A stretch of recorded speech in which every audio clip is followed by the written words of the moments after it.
Awal mula rumah Maria dan Muin Pasutri lansia Surabaya direbut anak kos. Tak sadar surat sudah pindah tangan.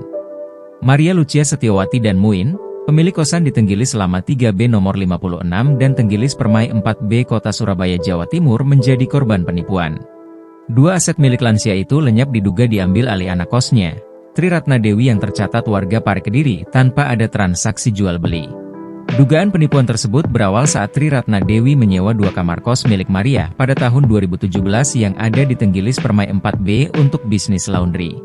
Meskipun usaha kos-kosan, Dewi memiliki karyawan. Selain itu Dewi adalah salah satu anak kos yang paling akrab dengan Maria. Tiba-tiba Dewi datang dan ingin membuka nomor rekening atas nama Maria dengan alasan menitipkan uang usahanya ke Maria agar hasil laundry terkumpul. Saya waktu itu nurut-nurut aja. Saya kira Dewi orang baik.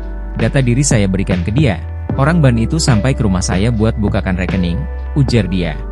Dengan berjalannya waktu, Dewi mengusulkan agar aset Maria yang ada di Tenggilis selama 3B nomor 56 dipeta menjadi 3 dan disewakan menjadi ruko. Kala itu Dewi berjanji akan menyewa 1 ruko untuk membuka usaha laundry yang lebih besar. Saya setuju, cari penghuni kos kan ya susah-susah gampang. Maria ke rumah ngajak pegawai pejabat pembuat akte tanah. Salah saya waktu itu terlalu percaya menyerahkan sertifikat asli dan tanda tangan surat-surat tanpa dibaca, katanya. Ruko itu akhirnya dibangun Maria menggunakan dana pinjaman ban. Karena proses renovasi, Maria pun pindah ke rumah lain yang berada di gang samping rukonya. Dewi datang lagi mengusulkan aset dekat apartemen diuruskan izin mendirikan bangunan. Saya waktu itu manut menyerahkan SHM tanpa ada tanda terima, ujarnya.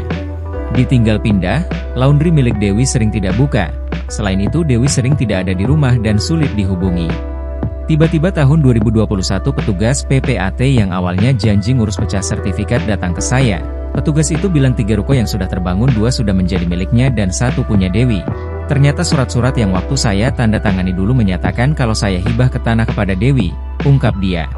Merasa tidak pernah memberikan ke Dewi, Maria tahun 2022 laporan ke Polrestabes Surabaya. Namun hingga kini laporannya tidak ada tindak lanjut. Tiap kali Maria datang menanyakan laporan selalu dijawab polisi masih diselidiki. Maria pun sempat menggugat Dewi. Petugas PPAT, Badan Pertanahan Nasional Perbuatan Melawan Hukum lewat Pengadilan Negeri Surabaya. Namun karena domisili Dewi tidak jelas, pengadilan meminta gugatan tersebut dicabut. Belakangan juga diketahui asetnya yang di dekat apartemen Metropolis ternyata juga sudah jadi milik Dewi. Rumah tersebut kabarnya akan dilelang setelah Dewi meminjam dana bank 500 juta rupiah menggunakan jaminan rumah namun cicilannya tidak dibayar. Waktu dibilang akan diuruskan IMB, ternyata diganti atas nama Dewi. Saya gak pernah jual tapi ada akta jual beli, katanya. Download Tribun X sekarang, menghadirkan lokal menjadi Indonesia.